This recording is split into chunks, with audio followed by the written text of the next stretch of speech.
Howdy, howdy, fellow movie fans, and welcome to the special review edition of the Wisco Movie Watchers podcast, brought to you by PTE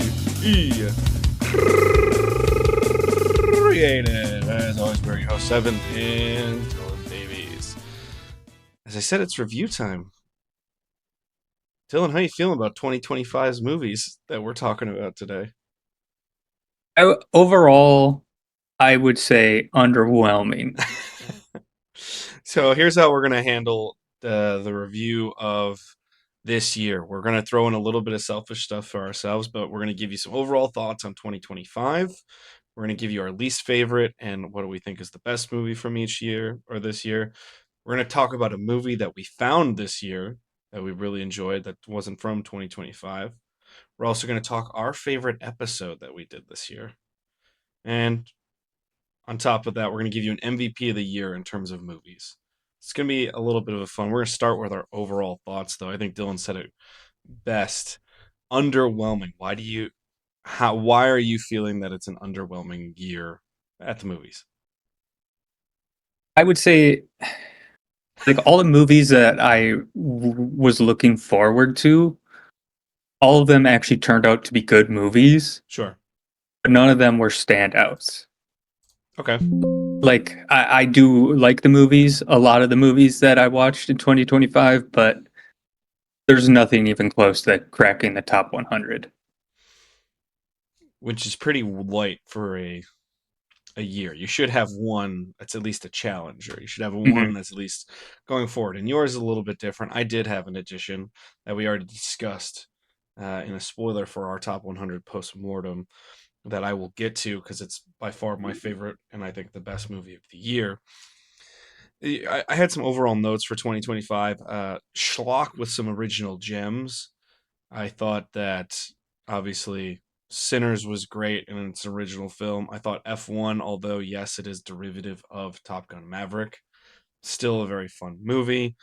Mhm. I even thought the superhero fair got a little bit better and enjoyable in spots, or at least got more unique. It just felt like something was different about them.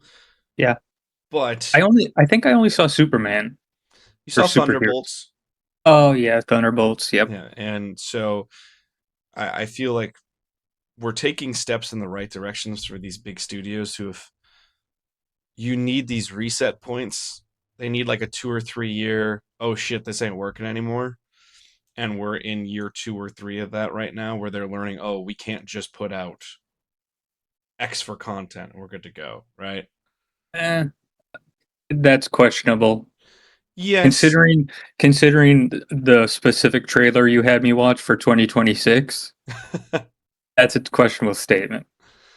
are are we talking Avengers or are we talking Odyssey? Yes, Avengers? Avengers. Yeah, so we're gonna cover that. I was gonna highlight Marvel and the difference between Marvel and DC here a little bit with those moving in the right directions. I think the James Gunn direction for DC is going well, where he's like, we're gonna focus on one thing, and then we're gonna focus on another thing, and we're gonna build this universe. But the universe kind of you exist in a universe, but you're not defining the universe every single movie all the time, which I think is smart. But yeah, we're really hitting the dregs of creative bankruptcy in the same ways, where we had Jurassic World Rebirth and we had returns to a lot of different things that just weren't all that Yeah. special.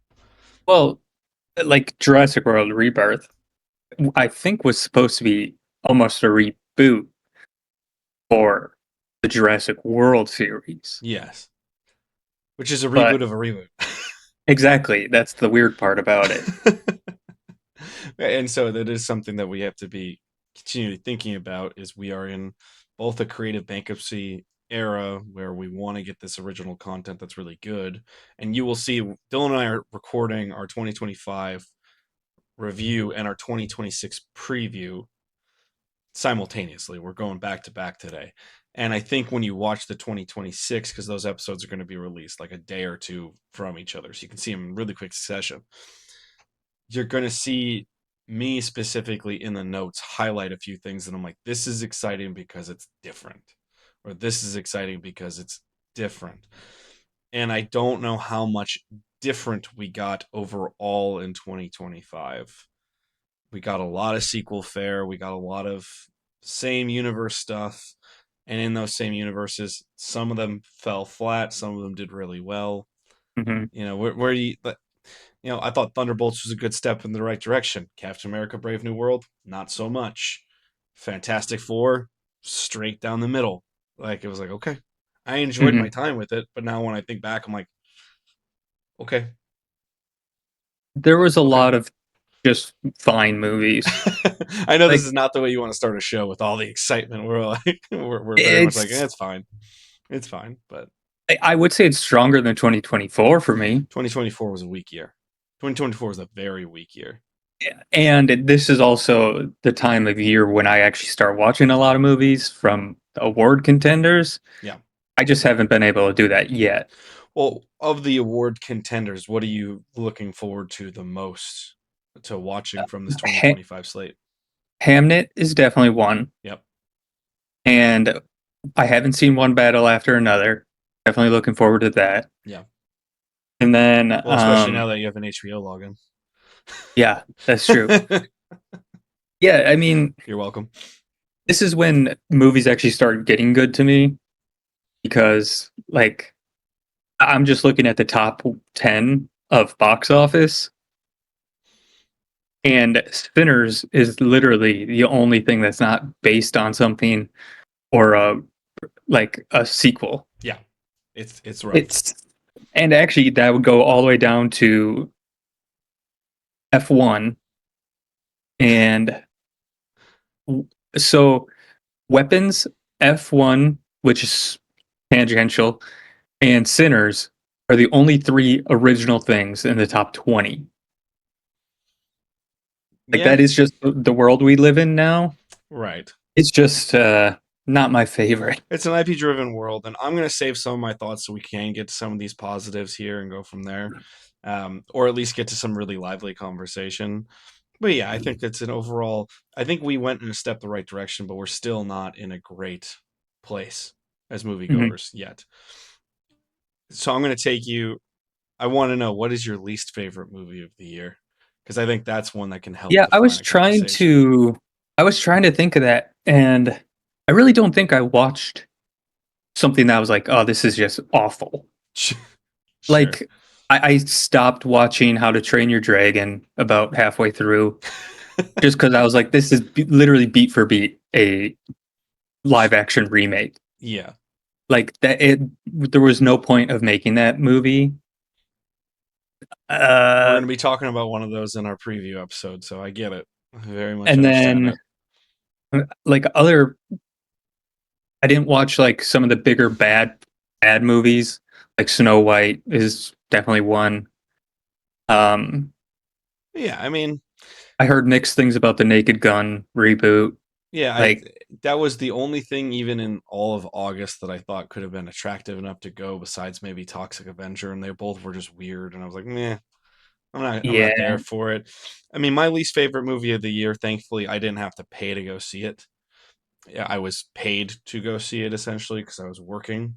And we took the kids during spring break to a movie, and we went to the infamous Dog Man, which I think legitimately could be the worst movie I've ever seen. It's fucking terrible. well, uh, let's go to good old Rotten Tomatoes.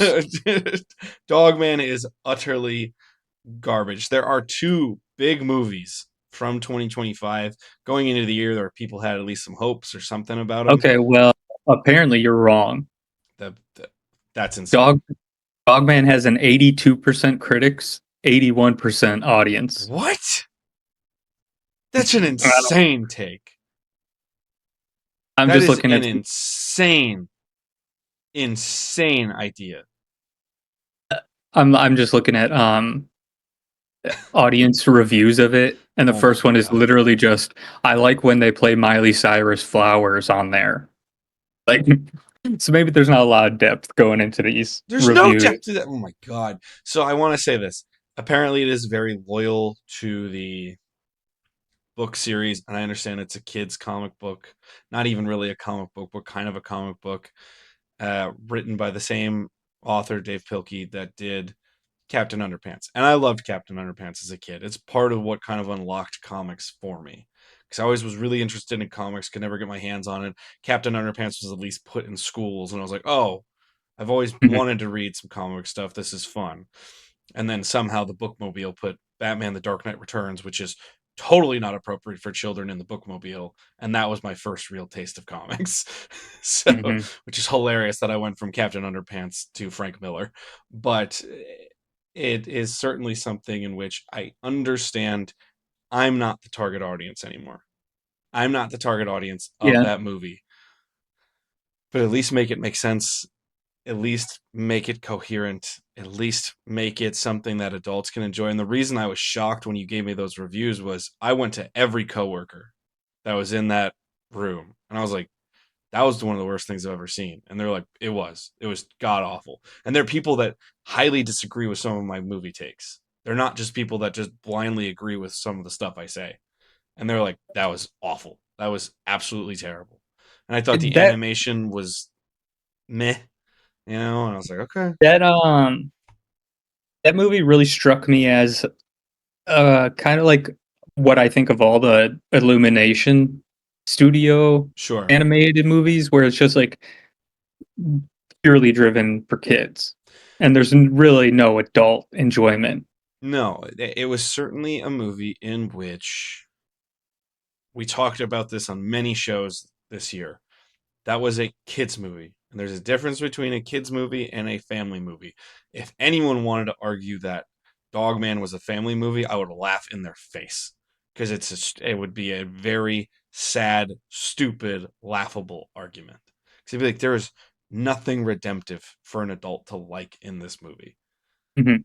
And so when critics are like, "Oh, I'm like, are you out of your fucking mind?" Like, no, it's Yeah, you okay if do kids also like have to you can consider make schlock for kids, but goddamn, there are like pure critics on Rotten Tomatoes that literally review stuff as like, "Hey, this is a mom reviewing this movie." Like they're literally reviewing it in terms of how good it is for children. which is wrong. Like that's the weird thing about Rotten Tomatoes is like the critics' credentials go from like highly established to something you've never heard of. Yeah. So it is kind of a flawed system. Should we try to get in the Rotten Tomatoes game? Should we try to be critics? Yeah, we should. Yeah. Do you want to make that a 2026 project? Is would that at least get you to go to the theater, or at least get you to go earlier to something? If they gave me a screening, yeah. Uh, okay, we're gonna table that conversation, and No maybe idea how we're to gonna do it, but we got to figure it out though, because if some of these people's credentials that I will say when we do the movie Pyramid of Tears and we have to do our reviews, Dylan always pulls from historic reviews or reviews that are very much of the time. I take the AI condensed reviews because it takes everyone's kind of consent and puts it into a consensus review. mhm. And and the reason I did that is exactly because of what you just said, where I saw some of those reviews where I'm like, it's like Danny Bob Joe down in Southampton, New Jersey, loves movies.com. And you're like, all due respect to you, you have an opinion. And if you can make money on your website and you can go make a world for yourself, I have zero issue with that. But Yeah. if a Rotten Tomatoes site is allowing your post to be viewed as the same way as a New York Times article or, the That's LA why Times or something like that, that's not valid, you know? that's why I always tend to look at just the publications that I know and trust. Right.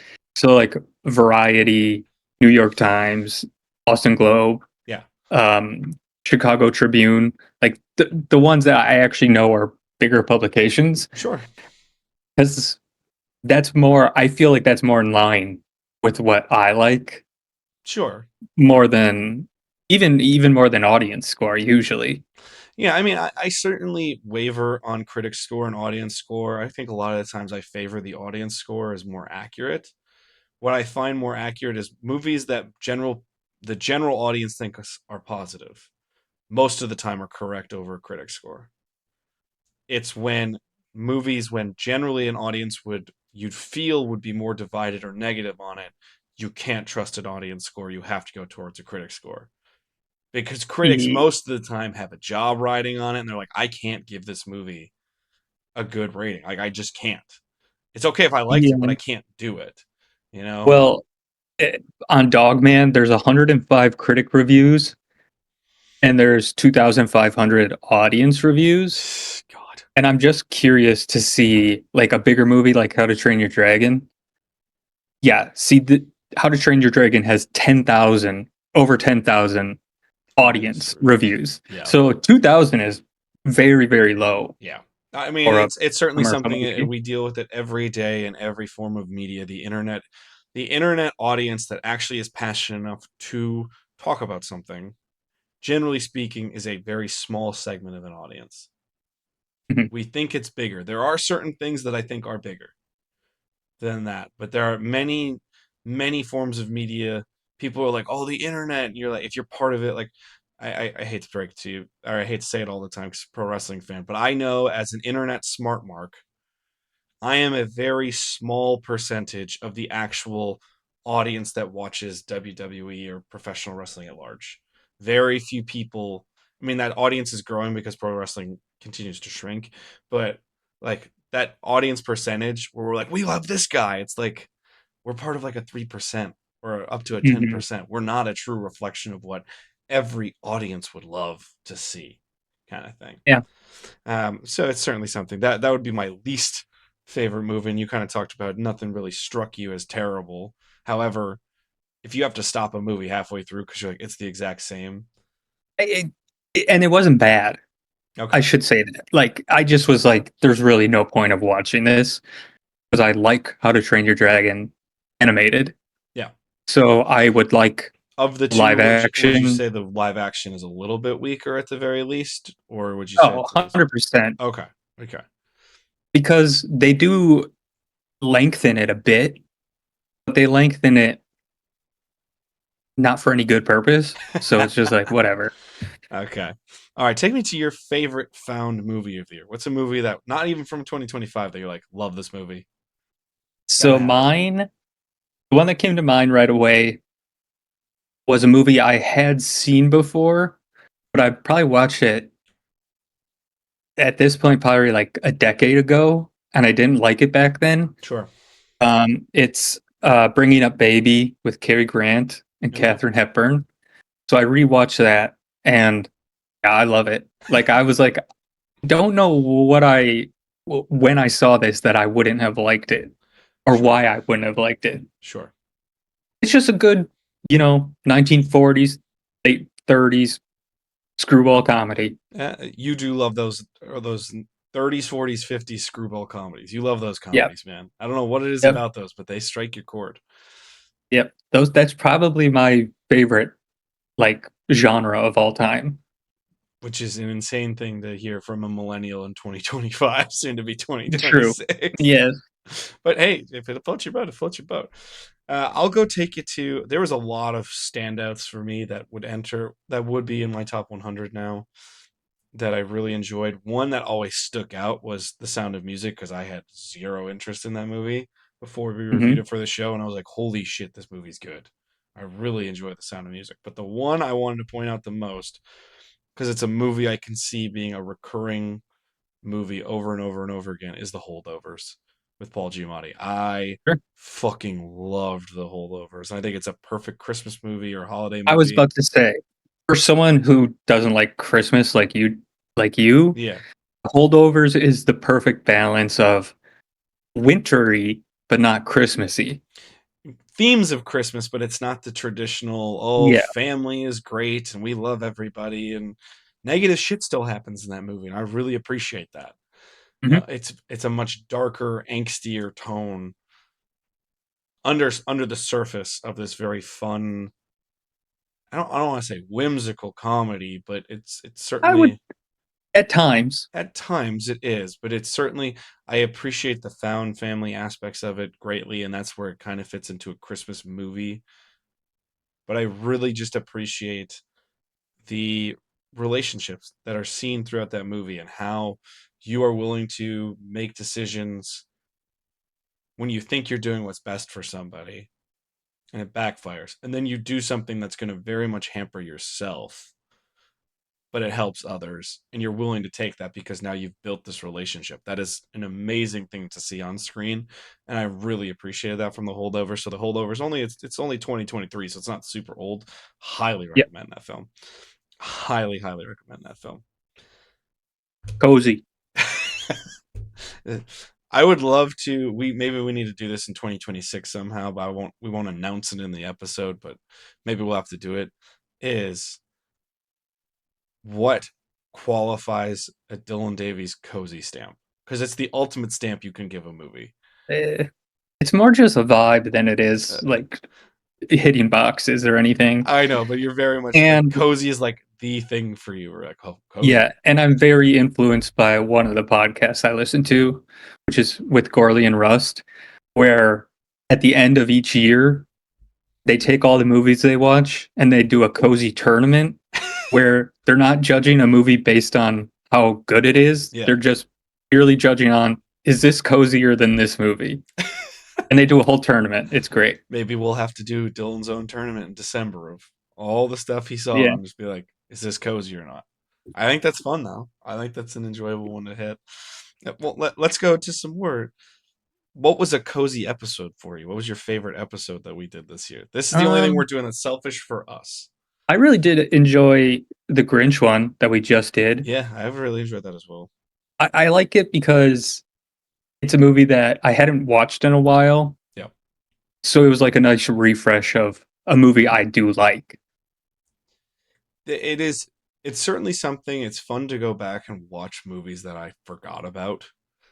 How Mhm. much I liked it. It's not as if I forgot that movie existed, but I just forgot how much I enjoyed that movie. And certainly I think it's really fun to go play in those old familiar favorites a lot. Like obviously Goonies was really fun, Clue was really fun. I thought about Mhm. highlighting Clue a lot because like that was one where I feel we also were coming back after a little bit of hiatus. So, because we kind of let September go because we were on vacation together and did a bunch of other stuff. But the one that actually struck me the most, which unfortunately on YouTube has been copyrighted, is RRR because that is not Huh? anything I would ever pick to do Yeah. ever.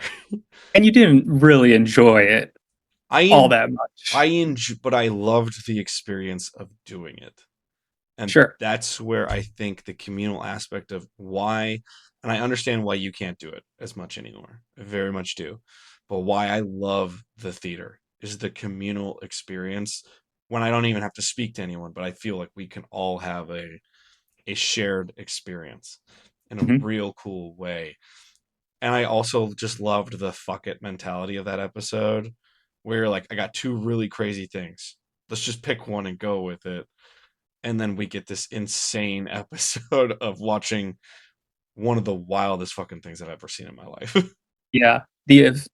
For anyone who didn't listen, the other choice that besides RRR was going to be Roar, which is I think it was made in the 80s. It's about this guy who literally him and Tippi Hedren um they lived on a bunch of land in California and then adopted like 40 lions and like 15 tigers, like straight up living on their land, and they have absolutely no idea what the fuck they're doing.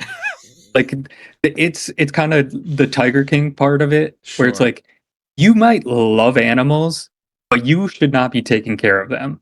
Like you are a bad person, Yes. There and irresponsible. also there's a difference between a bunch of barn cats and big cats. Like there's a difference between your Well, dog and like an elephant. You don't yeah, do shit like this, man. and there was one woman got completely scalped by a lion, I think it was. Like it was really dangerous, and I think the cinematographer had a near death experience too. So it's just like they were just running and gunning. Hey, it fit the spirit of the episode we did because it was a.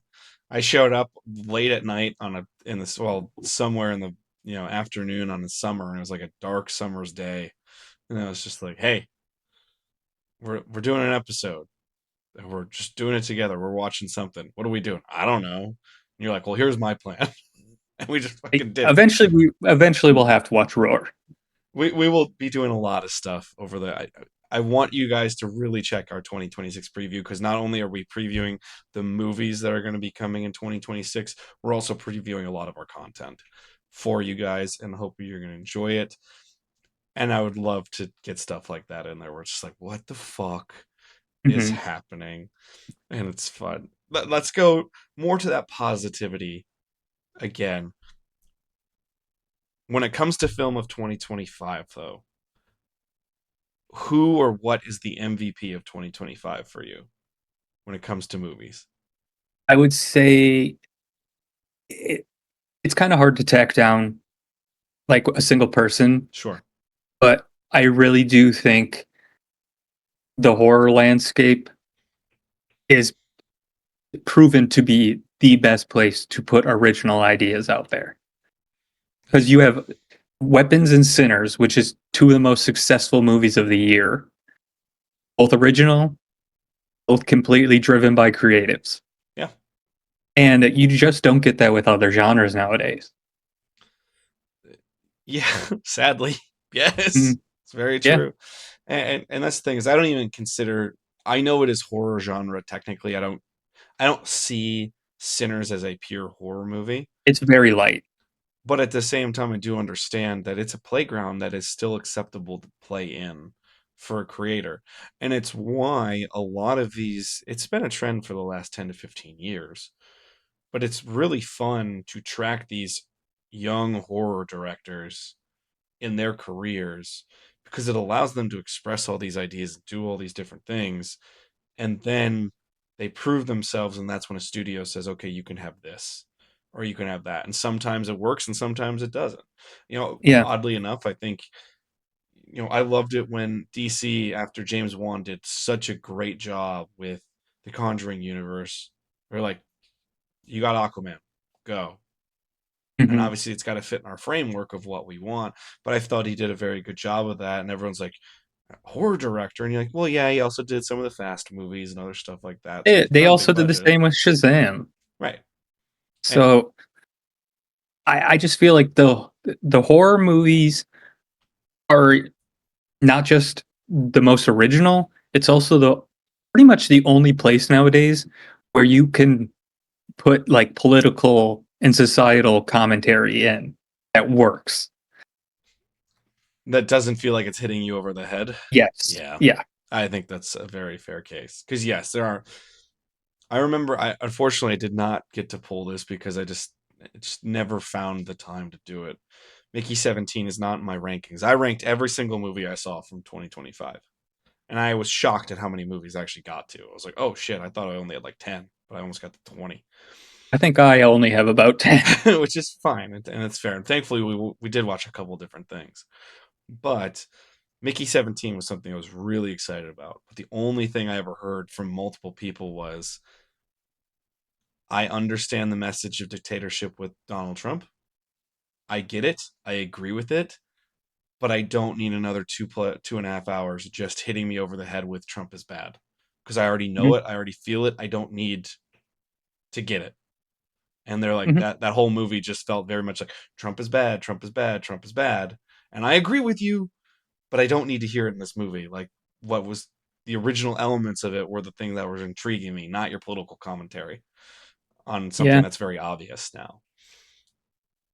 So I Uh, understand that, but yeah.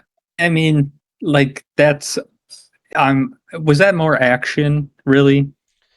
I know Sci-fi? it's sci-fi action, yeah. Like that kind of illustrates the point of like sometimes those movies just don't need that No, commentary in there. no. Like The Running Man, the newest one, probably has zero commentary. It's just a fun movie. Well, the funny part is the commentary you can see out of it was already there in 1987 and in the Yes. original story by Richard Bachman, also known as Stephen King. So they're And just updating the themes. they're updating themes. They don't really, and it feels still true to the material. Mhm. They don't do a heck of a lot of, and there's changes. It's not a one for, thankfully, it's not a one for one remake of the original '87 movie. But yes, I didn't feel bogged down by political commentary to the point where I'm like, guys, I get it. I fucking hate Donald Trump too. Like, he fucking sucks. I don't know what to tell you. Like, right wing politics is destroying this country. I very much understand that. But I'm here for a 2 hour escape. I'm not here for the reminders of what makes me. I'm not here for the reminders of what put me into this fucking theater in the first place. I'm here for Yeah. the experience. And if you can say it in an artful way, or you can find a new way to say it, or do it, I'm here with you. I want you to do it. But at the same time, I'm also like, brah, give me something. It's a risk. Well, It I'll sometimes it works, sometimes it doesn't. very much so. Oddly, my MVP is someone I brought this up to Dylan because we did our pre-production meeting for these episodes.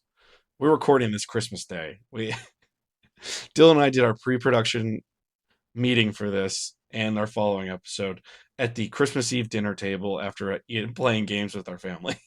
Hmm. And I think I even got you shocked a little bit, but my MVP is someone I have talked mad shit about.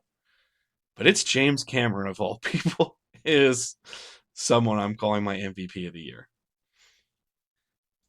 I stand by every statement I've ever made that I think he's a complete egotist that sniffs his own farts, and he really enjoys doing it. I would agree. I stand by every negative word I've ever said. I'm not taking those back. But the one thing I will always give credit to and respect about him is he is a huge believer in the theater experience and making movies for big audiences. He does not believe in let's just make a movie and slap it on a streaming service and get paid for it and call it a day. He's a guy who has a Yeah. vision. He wants to execute his vision. He wants to push technology forward. He wants to make film better for everybody. And at the same time, wants it to be in a big theater communal experience. And I am wholly down for that. Mhm. And I think that's such a wonderful thing to see. Yeah, he's one of the few auteurs that are left. Like you do have up and coming auteurs. Like I would argue at this point, Ryan Coogler probably when it's a Ryan Coogler film, Yeah. and then Del Toro has been doing it for a while now. But in terms of like the older generation, there's not that many that are still making hits. Yeah. I mean, it's Nolan, and I don't even know if he's older generation. It's Nolan. I would count him in like the middle. Yeah, he's Yeah. like right between the two. He's right between the two. And then you have a real big art house community, but do their movies count as hits? Like Not really. exactly. And that's where they're making original content. That's great. But they're Oh, also also, doing something that's not this hitting was not people. on your list, and it literally just came to my mind. Um, what's what's a good word for like hater of the year? Hater of the year. It could be Um, just hater of the year. I just want to point out, Quentin Tarantino said that Paul Dano is one of the worst actors in SAG, That's insane. and I want to just say that is the craziest statement I have ever heard in my life. Paul Dano is one of the best actors. Working today. Yes, like Uh, everything he does interesting movies, he makes good choices, and he seems to challenge himself. yeah, I'm gonna be honest. It gave a little bit of old timer needed to stay He relevant. And I don't think Tarantino Quentin ever needs to Tarantino, do that. he has wild takes. Like literally one of his top 20 movies of this century was the Tony Scott movie Unstoppable about the train. Oh yeah.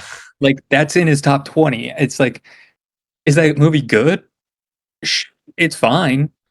Like it's not a top 20 movie of this deck or of this century. Yeah, we now have 25 we have 26 years now of film Yeah. to pick from. It's not like you had to make a best list of the century from the first 3 years and be like, I don't know. Yeah, and then there was other movies on there like I like this movie, Spielberg's West Side Story. That ain't a top 25. Right. And I think it's an interesting one because, yeah, going back and tying those conversations together, does Spielberg make big hits anymore. Not really. I would say he does when he does genre. He's capable of it. I'm not saying he's not capable of it, but he Yeah, chooses a lot of the time not to anymore. He chooses to do and these big that's what I prefer. historical dramas and things of that nature. I prefer him to stay more serious nowadays. I would be curious if he went totally back to his roots, Well, we're but going to talk about it on the 2026 preview, but at yeah, the same time, that's, I think, the problem. The only person, because as much as I give James Cameron credit, he's mostly pushing things forward with Avatar. He's not doing anything else besides making Avatar movies nowadays. yeah, that's what he's busy doing. Yeah.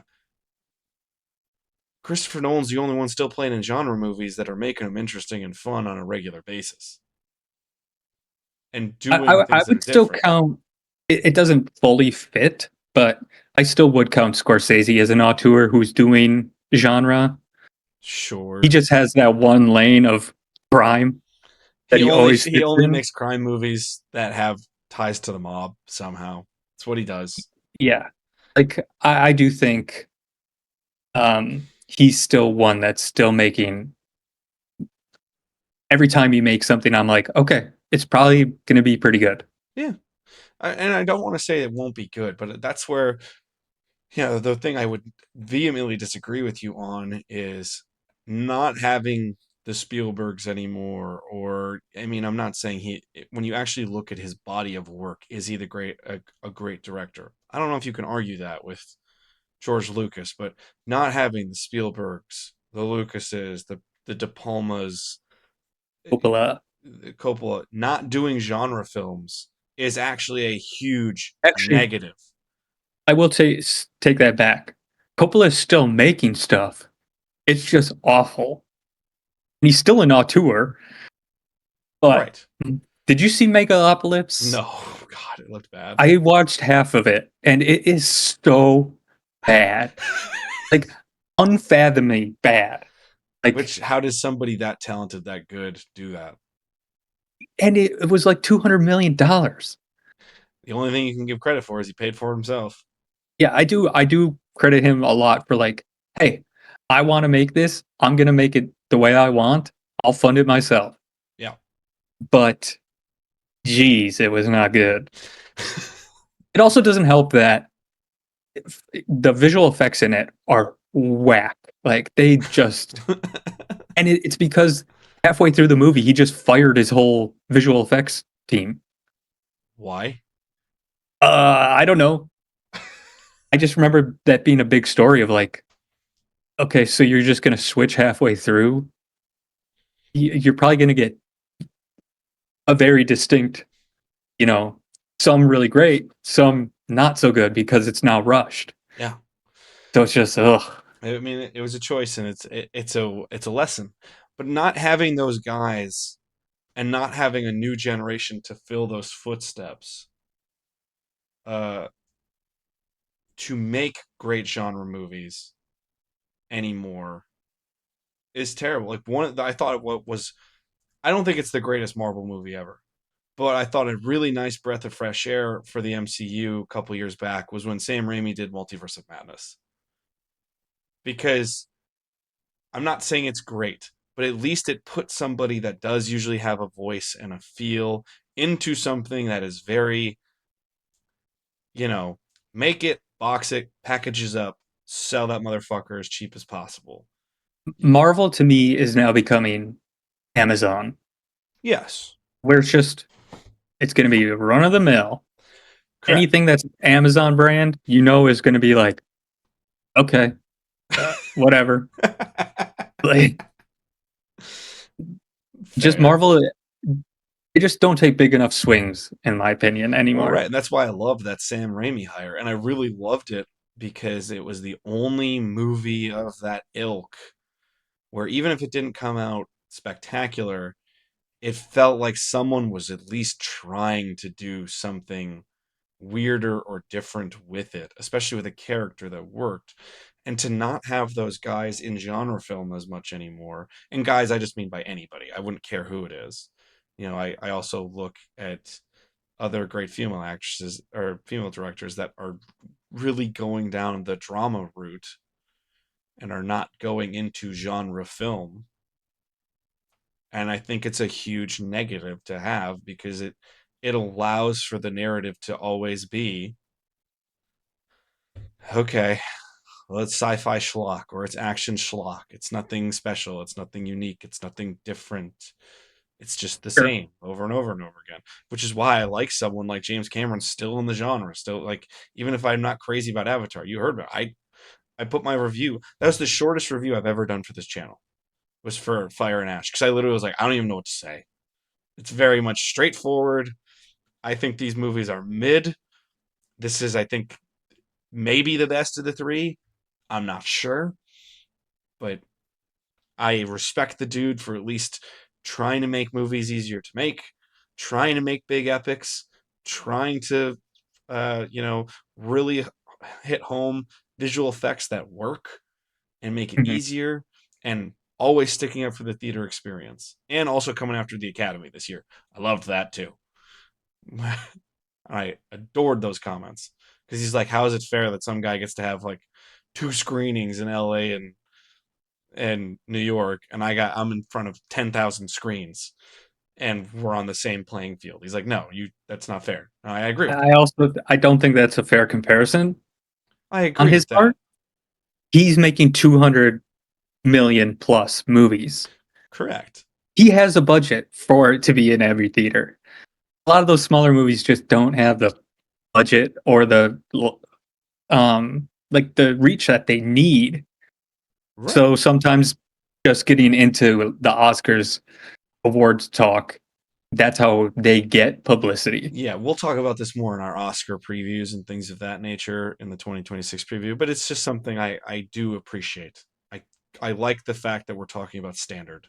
I think there needs to be a standard. And rough in 2025 it doesn't feel like there's a lot of standards left in almost anything, let alone movies. But that's why I would highlight him as my MVP of the year. Did you rank all your movies from 2025? No, All right, I didn't bother that's fair. because You didn't care about it much. like I would say in the top 3 would be Frankenstein, Sinners, F1, Okay. and then everything else is like, yeah, whatever. I've ranked them all, so I'll give you my And all rankings. those are I wouldn't put any of those above a 7.5 out of 10 for me. Okay. So like a lot of good, but not great. Well, I will give you the official movie rankings of your boy, and then we'll both do our final best movie pick. Number 18, the worst movie I saw this year, Dogman. Fucking terrible. The only reason these next two were safe off the trash heap was because of Dogman. Because I think they're almost equally as bad, but for different reasons. Captain America Brave New World is my 17, and Wicked for Good is my 16. Wildly overrated, terrible movie. And a movie that probably had no chance and got fucked even worse in Captain America Brave New World with a lot of dumb choices. They doubled down on universe, universe, universe, and you're like, that wasn't the decision you should double down on. So 17 Cap, 16 Wicked for Good, 15 somehow still not my bottom three because it was just Jurassic World Rebirth. How many like just ramble off 14 through whatever. Yeah, How many of those are just like straight down the middle movies?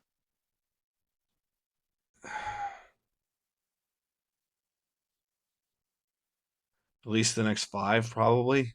Exactly. so That's this year. so 14. I think this movie is worse than Jurassic World Rebirth, but at least it was trying to do something new, and I admit I'm not the audience for it. Minecraft is at 14. They were trying to do something new and different with an IP that is obviously one of the most popular things on the planet. It just was made for an audience that I'm not a part of, and I can say I'm an old man who doesn't get it, but I also can tell you there are many things about it that are not good. But at least it was trying to do something a little bit different tone wise than fucking Jurassic World Rebirth, which is why I put it at 14. 13, Fantastic Four First Steps. Every time I thought about it, I couldn't put it higher, and I wanted to, and I couldn't. Being out by 12, Ballerina from the world of John Wick. 11, one of the biggest sensations of the year, Netflix original, K-pop Demon Hunters. I did see that event. Hey, I exactly. finally watched it. At least it's something slightly different to at least an American Yeah, audience. 7 out of 10. It's fine. 10, Mission Impossible: The Final Reckoning. Didn't go out with a bang. More of a whimper. Wanted it to be better. Wanted it to be better. I thought it was fun, but just wasn't.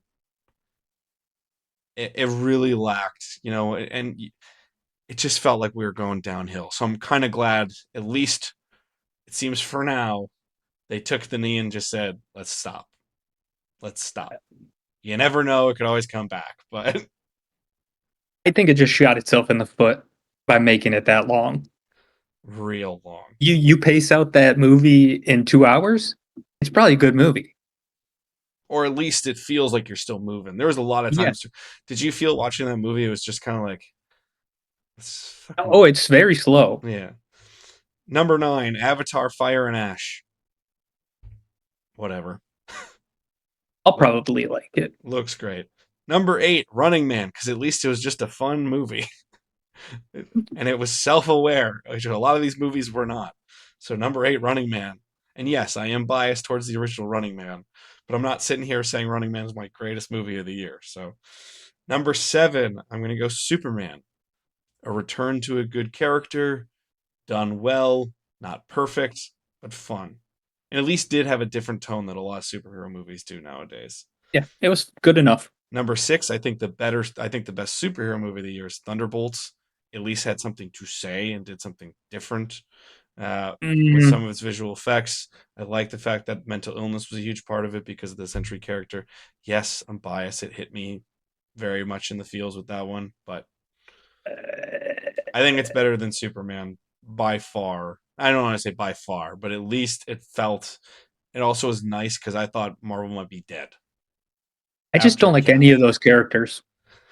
That's another one of the issues of that is like there's not a real big character, but that's what I kind of liked about it. Is they're like, hey, we're gonna bring all the misfits together, and you're like, well, are any of these misfits really worth seeing on screen?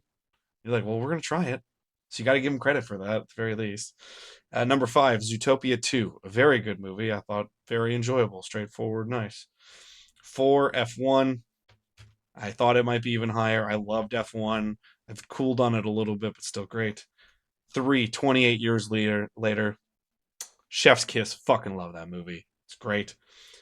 2, The Phoenician Scheme. Great return to force for Wes Anderson. If you're a Wes Anderson fan, I think you'll really enjoy it.